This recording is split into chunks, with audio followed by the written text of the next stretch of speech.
Welcome back, folks. When we left, Gunzilla had gotten himself into quite a slippery situation, literally. He's fighting hand-to-hand and mallet-to-mallet with a giant statue, and the floor is covered with ice. Also, his teammate Duarte is watching another statue very closely that is advancing on them, coming around the lake. These two look to have their hands full here, Sam. The statue coming around the side is the one that attacked Duarte earlier. He used its magic to suck life right out of him, and I'm sure he's not interested in a second date. I expect you're right there, Zetabo. I know that's not my idea of fun on a Saturday night. Before we get back to the action though, take a second to give us a thumbs up and subscribe to this channel if you haven't done it already, to help us get you more Dungeon Dive episodes as fast as we can. Do it, fool! Let's get back to the action now and see how it's going. Gunza slipped on the ice when he blocked a blow from the statue and is now on one knee. Duarte sees the life statue coming to the center of the room and turns to face it. It looks like Gunza may have lost his berserk rage here, Sam. He's still huge, but slipping in the ice and moving into a more defensive role caused the rage to subside. Gunzilla grabs his mallet in both hands, but spread out on the handle. One is near the head at the top, and the other is closer to the grip at the other end. He's down on one knee and attacks the midsection of the ice statue. A series of rapid side-to-side blows to the right and left, chipping away at the statue. That looks fierce, Sam, but it's not really doing a lot of damage. He's in very close, on one knee, and the ground is covered with ice. He's not getting much power behind those strikes. The statue lowers its arms and mallet down, looking to block the strikes. Gunzilla quickly spins his mallet vertically and puts the head of his hammer between the defending ice statue's chest and the handle of its mallet. He then pulls back on the mallet handle. It catches the one held by the ice statue, and he pulls himself right to his feet. Well, how about that, Sam? Gunza was expecting to pull the statue off balance and cause it to slip on the ice and fall. When he pulled, though, the statue stayed firm on the ice and he pulled himself up instead. It seems that at least the ice statue is not affected by the ice itself. Each statue is probably immune to the type of element it uses. Also, we thought Gunza was attacking the statue with those side blows, but it's clear now that was a tactic to get the statue to put its mallet into a position where he could use it. Showing off his pit fighting skills again, Sam. Gunzilla, now on his feet, keeps his grip on the top and bottom of his mallet. They are a bit pretzeled up here, Sam, like a couple of giant-sized lovers. The statue has its arms extended and its mallet horizontal, while Gunza's mallet is vertical inside the circle made by the statue's arms.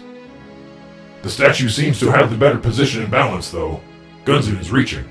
Gunzilla lets go of the top of his mallet and spins around the side. The mallet is now between the legs of the statue. He twists his whole body and leans in.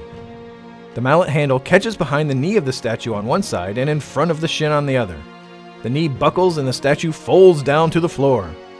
It drops its mallet and is on its hands and knees now, Zetabo. By using his body weight there, he was able to get some force behind the leverage move. The ice has taken his legs out of his moves, so he's using his body to make up for it. We're seeing some high-level adjustments from him. Gunzilla raises his mallet up over his head, the statue on its knees. Looks like he's ready for another killing blow here, Sam.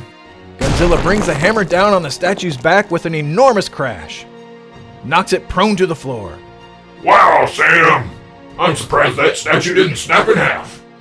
We could feel the force of that up here in the booth. The statue is down now, Zetabo, and Gunzilla is spread over top of it. He has both hands at the grip of the mallet, and the head is pointing straight down at the statue's head. With a few rapid strikes straight down, Gunzilla shatters the statue's head. Like churning butter, Sam. Is it? With the ice statue finished, Gunzilla turns to look for Duarte. Don't look now, Sam, but we have a head poking up out of the water. Oh my, you're right, Zetabo. Anole has reached the surface. He sees that a chunk of the wall has been destroyed and heads right over to that section. And there's Elaine. The band is back together again, Sam. Looks like she sees Anole and is moving to help him out of the lake. Anole reaches the area where there's no wall and dips back underwater. Whoa! Suddenly his sister comes flying out of the water, still unconscious and trapped in that net. Yeah, it was smart to get her out first, Sam. Then he can climb out quickly. And there he is, Zetabo. He popped out like he was walking up a set of stairs. He's even standing straight up as he walks right out onto the floor of the room. He must have built up some momentum underwater to get out quickly, Sam. He does a quick survey of the room and seems a bit taken back by all the damage. But he quickly joins Elaine tending to his sister.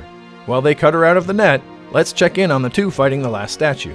While Gunza was taking on the ice statue, it looks like Duarte went to engage the life magic one directly. He probably didn't want another shot from that life energy sucking hammer.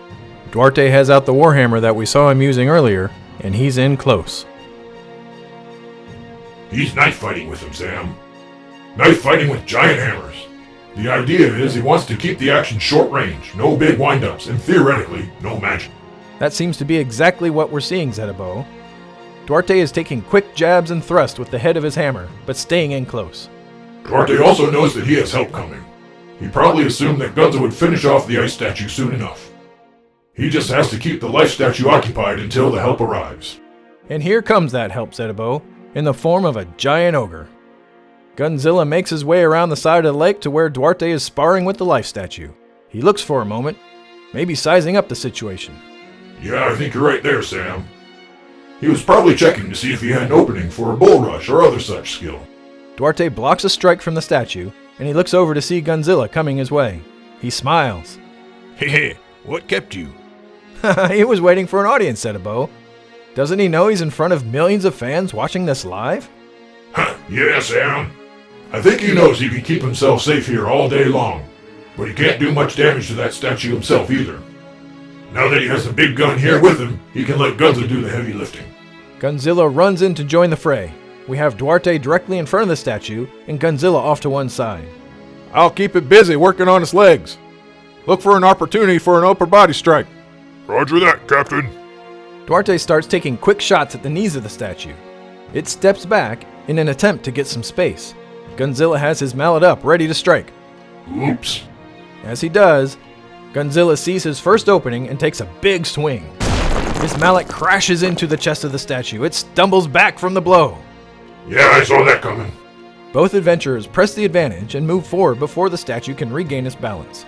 Duarte again goes for the legs. It looks like he's trying to knock one into the other. Meanwhile, Gunzilla is holding his action, waiting for another chance to get in a big blow. Duarte is using an old schoolyard prank in a fight. Very nice. The statue seems to be hanging in there. Duarte's blows aren't powerful enough to push the legs and trip the statue. But he's having the effect he wants, Sam. He's occupying the attention of the statue. It has its hands and mallet up now, but at some point they will drop and Gunza will have another opening. The statue turns its mallet head down. Grab that! But before Gunzilla can make a move, the statue is able to strike the floor with the mallet. Black tendrils flow out from where it hit. Not quite like last time, much smaller and slower moving. Move! Duarte jumps back, avoiding a touch, but Gunzilla isn't so lucky. Two of the tendrils converge around his feet. He lets out an ear-splitting roar as his whole body flexes. Gunza didn't know what he was up against here. They played around with that statue too long, and it cost them. Gunzilla drops his mallet and falls to his knees, his arms limp at his sides.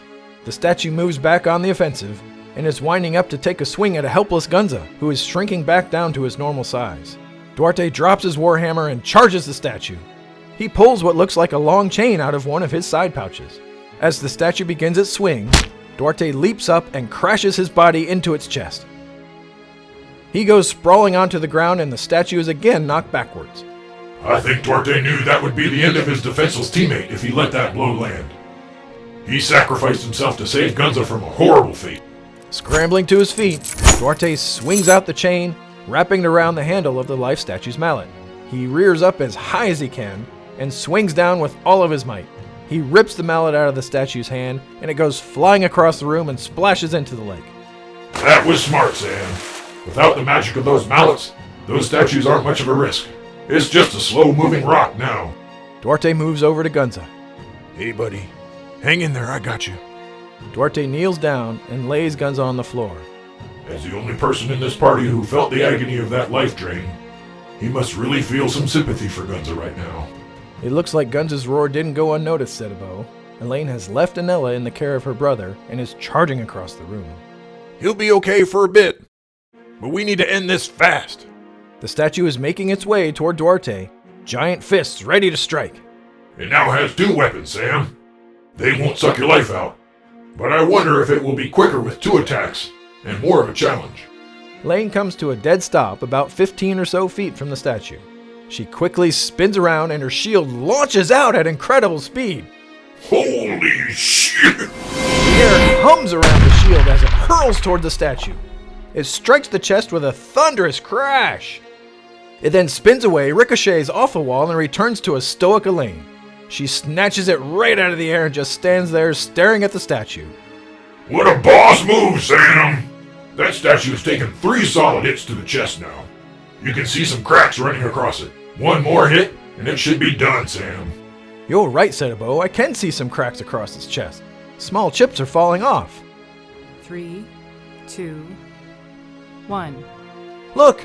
The chest of the statue is beginning to crumble. The arms just fell to the ground, followed by its head and shoulders. There's a pair of legs just standing there, surrounded by rubble. I guess it didn't need another blow, Sam. She must have set off some resonance in the statue that destroyed it from the inside. Whew! I think I need a shower and a nap after that fight. You're right, Sam. That was quite a bit of action. Final count is 2 for Elaine, 3 for Gunza, and 3 for Duarte, if I added things up right. Hang on tight, folks. We'll take a quick commercial break and come back to see what Anole found at the bottom of the lake. We'll be right back after this. Don't look now, Sam, but I don't think we're done. There's some movement in that rubble. Oh, you're right, Setabo. Some of the smaller bits are rolling around. What's going on? The party better start paying attention. I think the statues are reforming. We'll find out right after this break. Don't go away, folks. This ain't over yet. Twin Blade Meats. Special on mammoth steaks. Guaranteed instant delivery, raw or cooked in one of our 12 delicious recipes. Or take a portal to a Twin Blade Chop Chop restaurant with locations around the world with environments suitable for 99% of creatures and constructs. See you there, Twin Blade Meats.